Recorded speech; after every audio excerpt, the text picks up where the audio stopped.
Hi குட்டீஸ், இன்னைக்கு நம்ம ஒரு பேராசை பிடித்த நூடுல்ஸ் வியாபாரியோட கதையை பற்றி நம்ம பார்க்க போகிறோம்.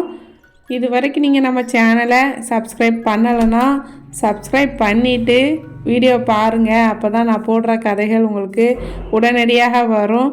வாங்க இப்போ நம்ம இந்த கதையை பார்க்கலாம். பேராசை பிடித்த நூடுல்ஸ் வியாபாரி.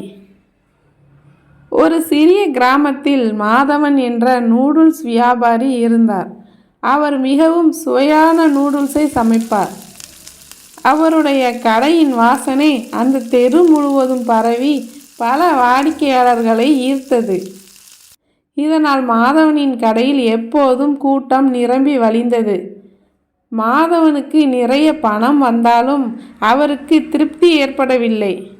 எப்படியாவது விரைவாக பெரிய பணக்காரன் ஆக வேண்டும் என்று பேராசைப்பட்டார். ஒரு நாள் அவருக்கு ஒரு யோசனை தோன்றியது. நாம் ஏன் நூடுல்ஸின் அளவை குறைத்து அதே விலைக்கு விற்கக்கூடாது என்று எண்ணினார். அன்றிலிருந்து அவர் ஒரு கிண்ணத்தில் நூடுல்ஸின் அளவை மிகவும் குறைத்தார். வாடிக்கையாளர்கள் ஏன் நூடுல்ஸ் குறைவாக இருக்கிறது என்று கேட்டபோது விலைவாசி உயர்ந்துவிட்டது, அதனால்தான் என்று பொய் சொன்னார். ஆரம்பத்தில் மக்கள் வேறு வழியின்றி வாங்கி சென்றனர். ஆனால் நாளடைவில் நூடுல்ஸின் அளவு குறைந்து கொண்டே போவதை கவனித்தனர்.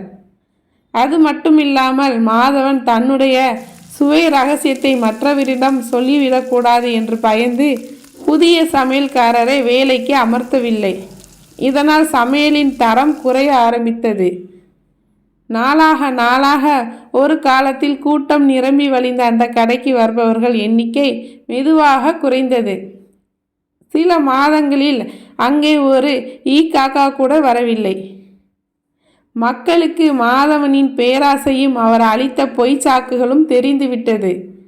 அவர்கள் அனைவரும் புதிதாக தொடங்கிய நேர்மையான ஒரு நூடுல்ஸ் கடைக்கு செல்ல ஆரம்பித்தனர். பேராசையால் வாடிக்கையாளர் நம்பிக்கையை இழந்த மாதவன் கடைசியில் தன் கடையை மூடிவிட்டு தான் செய்த தவறுக்கு வருந்தி வருமானம் இல்லாமல் மிகவும் கஷ்டப்பட்டார்.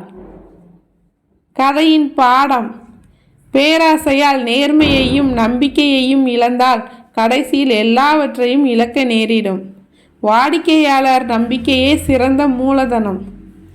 குழந்தைகளே, இந்த கதை உங்களுக்கு பிடித்திருந்தால் லைக் பண்ணுங்கள், ஷேர் பண்ணுங்கள், மறக்காமல் நம்ம சேனலை சப்ஸ்கிரைப் பண்ணுங்கள்.